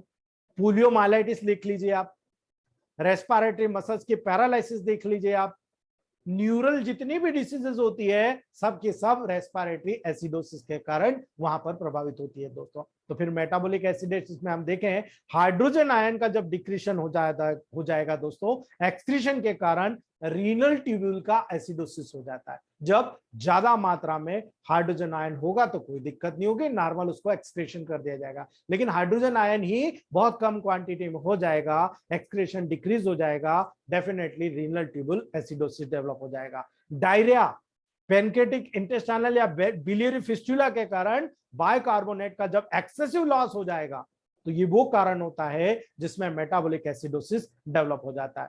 इसीलिए दोस्तों जब आप इन छोटी छोटी टिप्स की स्टडी करते हैं तो आपको बहुत इंपॉर्टेंटली इस चीज को समझना पड़ेगा और इंपॉर्टेंटली ही इस चीज को वहां पर आपके टेबल प्रैक्टिस में मर्ज करना पड़ेगा, तभी आपको रिजल्ट आएगा। इसका एक छोटा सा उदाहरण मैं बताता हूं दोस्तों। ऐसी कंडीशन जब एल्कोलोसिस उत्पन्न होता है दोस्तों, अभी हमने दोनों लेवल पर एसिडोसिस की बात करी, रेस्पिरेटरी की, मेटाबॉलिक एसिडोसिस के, लेकिन यही चीज अगर हम दोनों लेवल पर बात करें कि किसी को रेस्पिरेटरी एल्कोलोसिस हो रहा, किसी को मेटाबॉलिक एल्कोलोसिस हो रहा, आप उसको कैसे टैली करोगे दोस्तों? ठीक है, आप अगर उसको टैली करना चाहते हो तो देखिए आप दोस्तों, जब रेस्पिरेटरी एल्कोलोसिस होगा तो रेस्पिरेटरी एल्कोलोसिस में क्या होगा? हाइपोक्सिया, ऑक्सीजन कम मिलेगा। और जब हाई एटीट्यूड में जाते हो आप, समुद्र तल से ऊपर पहाड़ी इलाके में जाते हो, हाई एटीट्यूड में चले जाते हो, ठीक है। दूसरा, वहां पर सीवियर एनीमिया डेवलप हो जाता है, और जब सीवियर एनीमिया होगा, पल्मोनरी डिसीजेस लाइक इडिमा या इम्बुलिज्म वहां पर बहुत कॉमन रूप से, जो लोग वहां रहते हैं उनमें दिक्कत नहीं होती, जो लोग यहां से वहां जाते हैं उनमें कॉमन रूप से ये प्रॉब्लम देखने को मिलती है दोस्तों। ये रेस्पिरेटरी एल्कोलोसिस का बहुत बड़ा उदाहरण है। जब मेटाबॉलिक एल्कोलिसिस में जाओगे तो अगर किसी को वॉमिटिंग हो रहा है, किसी को कंजेनाइटल डायरिया हो रहा है, यानी पैदा हुआ और दस्त लग गया, वॉमिटिंग हो गया, उनमें बहुत कॉमन रूप से मेटाबॉलिक एल्कोलोसिस आपको देखने को मिलता है। और ये मेटाबॉलिक एल्कोलोसिस वहां पर आपको ट्रीटमेंट के लिए एक ऐसी कंडीशन बनाता है कि आप यहां पर इस पूरी प्रक्रिया को बैलेंस कर दो, आपका पेशेंट ठीक हो जाएगा। जब रेस्पिरेटरी एल्कोलोसिस होगा तो बहुत सारी चीजें आपको देखने को मिलेगी दोस्तों, यानी रेस्पिरेटरी एल्कोलोसिस के लेवल पर आप देखेंगे इंक्रीज रेस्पिरेटरी ड्राइव, यानी वहां पर तेजी के साथ जब हाइपोक्सिया होगा, तेजी के साथ डिस्निया हो जाएगा, सांस आपकी फूलने लग जाएगी, सेरिब्रल डिस्टर्बेंसेस होना शुरू हो जाएगा, वॉलेंट्री हाइपरटेंशन वहां पर शुरू हो जाएगा, साइकोलॉजिकल और इमोशनल ट्रॉमा आपको देखने को मिलेगा। ये सब रेस्पिरेटरी एल्कोलोसिस के लेवल पर होता है। तो दोस्तों अगर मेटाबॉलिक एल्कोलोसिस होती है तो याद रखिएगा आप दोस्तों, जब मेटाबॉलिक एल्कोलोसिस डेवलप होती है, इंडोक्राइनल डिसऑर्डर जैसे कि कुशिंग सिंड्रोम, जैसे कि क्रॉन सिंड्रोम, जैसे कि डायलिसिस की थेरेपी के दौरान जो कंडीशन देखने को मिलती है वो सब मेटाबॉलिक एल्कोलोसिस के अंतर्गत आती है। और इसीलिए दोस्तों जब आप बायोकेमिकल चेंजेस, आर्टियल ब्लड, जब एसिड बेस डिस्टर्बेंसेस के दौरान आपको नजर आते हैं दोस्तों, तो वहां पर आपको याद रखना है, एक छोटी सी टिप्स है, आपको याद रखना है। पैरामीटर्स में पहले बताऊंगा, उसके बाद एसिडोसिस और एल्कोलोसिस में रेस्पिरेटरी एसिडोसिस पहले, फिर मेटाबॉलिक एसिडोसिस बताऊंगा दोस्तों। जब आप एसिडोसिस को देखते हो दोस्तों तो हाइड्रोजन आयन कंसंट्रेशन जब बढ़ेगा तब क्या होगा? सिंपल सी बात है, रेस्पिरेटरी एसिडोसिस में इंक्रीज हो जाएगा। मेटाबॉलिक एसिडोसिस में हाइड्रोजन आयन इंक्रीज हो जाएगा, लेकिन जब रेस्पिरेटरी एल्कोलिसिस होगा हाइड्रोजन आयन डिक्रीज हो जाएगा। तो मेटाबॉलिक एल्कोलिसिस में भी डिक्रीज हो जाएगा। ये सिंपल से हमने पढ़ा, ये कंक्लूजन था दोस्तों। दूसरा, पीएच कॉन्सेंट्रेशन। जब पीएच कॉन्सेंट्रेशन आप देखोगे रेस्पिरेटरी एसिडोसिस में डिक्रीज हो जाता है, घट जाता है, मेटाबॉलिक एसिडोसिस में घट जाता है, लेकिन जब रेस्पिरेटरी एल्कोलिसिस होगा तो पीएच लेवल इंक्रीज हो जाएगा। मेटाबॉलिक एल्कोलिसिस में पीएच लेवल इंक्रीज हो जाएगा, ये आपको क्लियरली इंडिकेट होता है। जब PCO2 यानी कार्बन डाइऑक्साइड का लेवल रेस्पिरेटरी एसिडोसिस में इंक्रीज हो गया तो मेटाबॉलिक एसिडोसिस में डिक्रीज हो जाता है दोस्तों। इसी प्रकार से रेस्पिरेटरी एल्कोलिसिस में PCO2 का लेवल डिक्रीज हो जाता है, जबकि मेटाबॉलिक एल्कोलिसिस में इंक्रीज हो जाता है। अर्थात एसिडोसिस और एल्कोलिसिस में PCO2 का लेवल यहां पर डिफरेंटली होता है, यानी इंक्रीज और डिक्रीज, वहां पर डिक्रीज और इंक्रीज आपको देखने को मिल जाता है दोस्तों। इसीलिए HCO3 बाइकार्बोनेट आयल के लेवल पर जाओगे तो रेस्पिरेटरी एसिडोसिस में स्लाइटली इंक्रीज होता है और मेटाबॉलिक एसिडोसिस में वेरी मच डिक्रीज होता है, बहुत ज्यादा क्वांटिटी में डिक्रीज हो जाता है दोस्तों। और यही कारण है जब रेस्पिरेटरी एल्कोलिसिस होता है स्लाइटली डिक्रीज हो जाता है, जबकि वहां पर मेटाबॉलिक एल्कोलिसिस में दोस्तों बहुत ही ज्यादा वहां पर इंक्रीज होते हुए देखा जाता है। और यही कारण है दोस्तों, ये सारा टेबल प्रैक्टिस का जो गुण होता है ये आपको सीखना था, इसीलिए मैंने आपको आज पूरा डिटेल बता दिया दोस्तों। इसके आगे का हम लोग कल देखेंगे। मेटाबॉलिक एसिडोसिस काफी बड़ा है दोस्तों, हम उसको कल देखेंगे, ठीक है। अगर किसी को कुछ पूछना है तो आप पूछ सकते हो। हेलो, नमस्ते महेश सर। नमस्ते अजय सर, बोलिए। सर एक क्वेरी थी कि जो अपना एसिड का फार्मूला है जी अगर D6 में अगर इसको डिस्टिल वाटर बेस में बनाया जाए तो ज्यादा बेटर होगा RS की बेस में? आप बना के दे सकते हो, देख लो, मैं तो ग्लोबल्स में देता हूँ सर। अच्छा सर, हाँ ग्लोबल्स में ठीक। RS में सर हाइड्रोजन आयन ज्यादा होते हैं मोर देन। सर RS में तो बोला ही नहीं मैंने। जी जी जी, ये तो सर थैंक यू सर। आपको डीजल में बोला है, डीजल में बनाइए आप। जी जी थैंक यू सर। ठीक है,